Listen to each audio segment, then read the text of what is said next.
नमस्कार साथियों, आज हम आपके लिए संधि का टॉपिक लेकर आए और जिसका नाम है कि हम संधि की पहचान कैसे करें।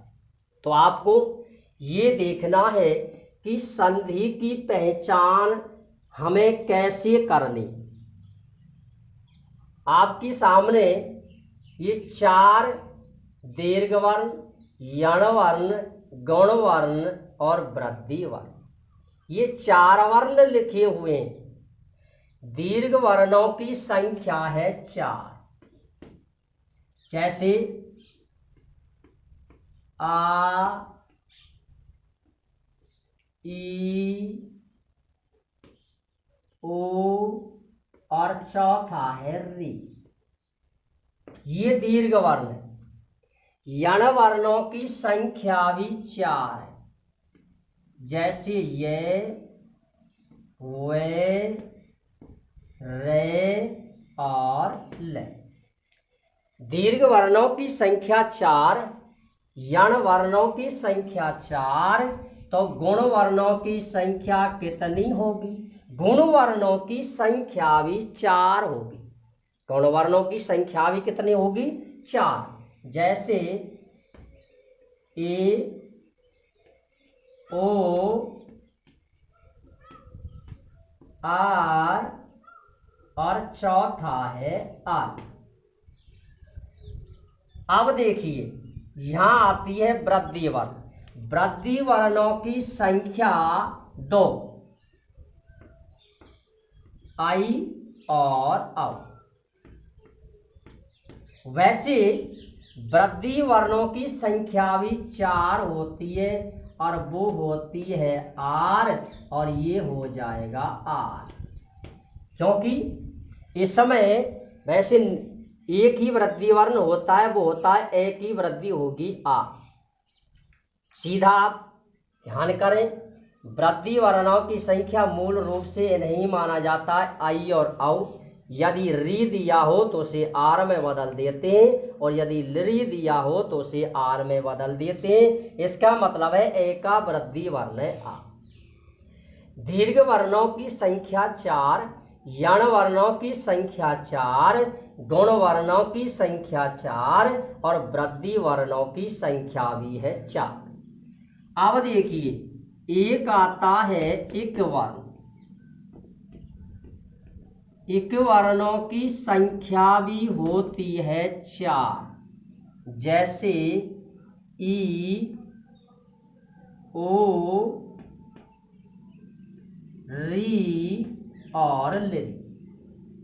ये जो वर्ण बनते हैं, ऊपर वाले जितने भी वर्ण हैं, ये सभी वर्ण एक वर्णों से बनाए जाते हैं। यानी इनका जो निर्माण होता है ना, एक वर्णों से ही इनका निर्माण होता है। तो सबसे पहले संधि की पहचान कैसे करें, तो उससे पहले हमें इन वर्णों के बारे में जानना अति आवश्यक है।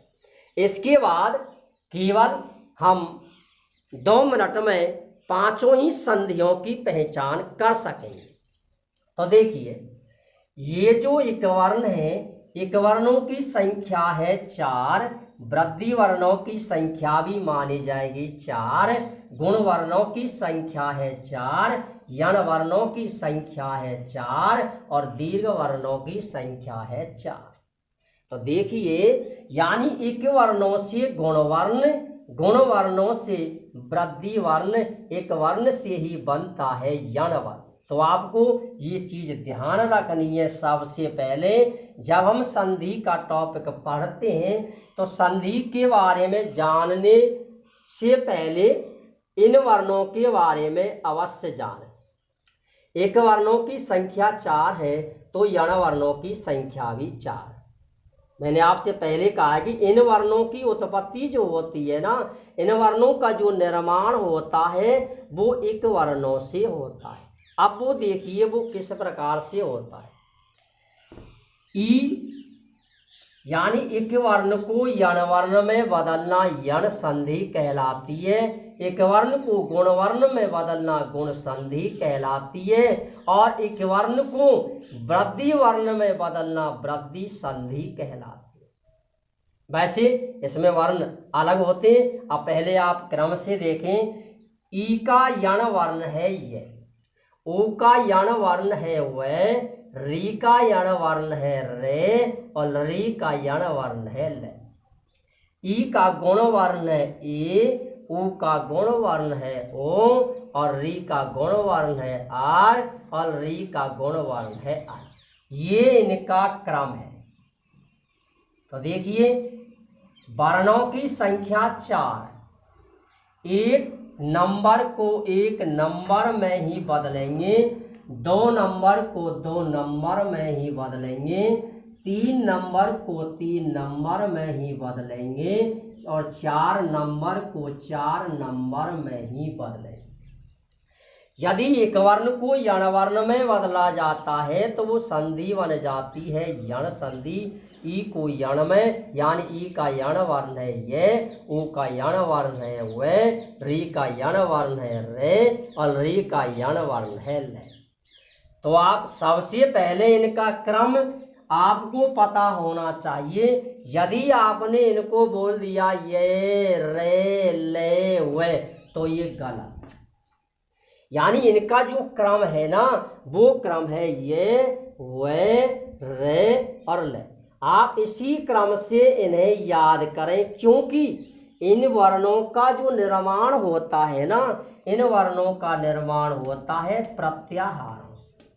यानी माहेश्वरी जो सूत्र हैं उनसे 42 प्रत्याहार बनाए जाते हैं। ये जो प्रत्याहार है ना, इसको भी आप पढ़ेंगे, इसका भी वीडियो आपके लिए हम डालेंगे। प्रत्याहार जो बनाए जाते हैं 42, इन प्रत्याहारों को ही इन वर्णों के नाम से जाना जाता है। इन वर्णों के नाम से ही प्रत्याहारों का ज्ञान हमें होगा। यानी प्रत्याहार जो है 42, कहीं कहीं 44 भी माने जाते हैं, ये आगे की बात है। तो इन प्रत्याहारों से ही यण वर्णों की हमें जानकारी मिलती है। तो आप सबसे पहले एक वर्ण बदला जाता है यण वर्ण में, कौन सी संधि में? यण संधि में। एक वर्ण गुण वर्ण में बदला जाता है, कौन सी संधि में? गुण संधि में। एक वर्ण यदि मान लीजिए प्रश्न सीधा हो, डायरेक्ट यदि परिवर्तन किया जाता है कि ई को वृद्धि, यानी एक वर्ण की वृद्धि हो जाती है। ये भी नियम आपको जगह जगह मिलता है। यानी एक वर्ण की वृद्धि हो जाती। अब वहाँ आपको देखना है कि एक वर्ण की वृद्धि सीधी आप कैसे करोगे। तो देखिए, सीधी तो वृद्धि ये है, ई की वृद्धि है आई, ऊ की वृद्धि है औ, री की वृद्धि है आर, री की वृद्धि है आल। यदि ए की वृद्धि कही जाती है तो ए की वृद्धि होगी आर। डायरेक्ट अब देखिए क्रम इनका चलता है। एक वर्ण को हम बदलते हैं गुण वर्ण में। गुण वर्ण है ए ओ आर आर। अब देखिए, ए की जब वृद्धि होती है, वृद्धि संधि में जब जाते हैं तो ए आई की वृद्धि होती है आई, ओ औ की वृद्धि होती है औ। तो देखिए, यदि आप सीधा वृद्धि करते हो तो ई की सीधी वृद्धि क्या होगी? आई। यदि ई नहीं होती तो आई का निर्माण नहीं होता, यदि ऊ नहीं होता तो औ का निर्माण नहीं होता। क्यों? ऊ से बनता है ओ, ई से बनता है ए, इसलिए ए के बाद में जो वृद्धि वर्ण होती है वो वृद्धि वर्ण नहीं होती। इसलिए एक वर्ण को यदि डायरेक्ट सीधा यदि वृद्धि वर्ण में बदला जाता है तो ई का आई, ऊ का औ, और री का आर, री का आर, ये इनका क्रम है। तो सबसे पहले आप इनके बारे में जानें। एक वर्णों की संख्या है 4, वृद्धि वर्णों की संख्या है 4। वैसे अधिकांशतः 2 का निर्माण हम करते हैं, 2 को पढ़ाते हैं, लेकिन यदि ये भी आते हैं ए की वृद्धि भी आर हो जाती है, आ होती है, और री को उसमें आर में बदल देते हैं, सॉरी आर में बदल देते हैं। और गुण वर्णों की संख्या है 4, यण वर्णों की संख्या है 4। अब अगला जो प्रश्न आएगा वो ये आएगा संधियों में कि इक वर्ण को यण वर्ण में बदल देते हैं, संधि कौन सी होगी? यण संधि। एक वर्ण को गुण वर्ण में बदल देते हैं, संधि कौन सी होगी? गुण संधि। ठीक, एक वर्ण को यण वर्ण में बदल देते हैं, यानी एक वर्णों की संख्या है 4, तो आपको इन चारों में बदलना है क्रम से। 1 number 1 number, 2 number 2 number, 3 number 3 number, 4 number 4 number. 1 number को 1 नंबर में बदलना है, और दूसरे नंबर को दूसरे नंबर में बदलना है, और तीसरे नंबर को तीसरे नंबर में बदलना है, और चौथे नंबर को चौथे नंबर में बदलना है। तो सबसे पहले आप इसके बारे में देखें, इसको लिखें। यदि फिर भी कोई समस्या यदि आपके लिए आती है तो आप हमें बताएं, हम आपके लिए फिर से प्रस्तुत होंगे। अगली जो वीडियो हम आपके लिए डालेंगे तो उसमें इस प्रश्न का जवाब मिलेगा कि संधि की पहचान हम कैसे करें। जय हिंद, जय भारत, नमस्ते।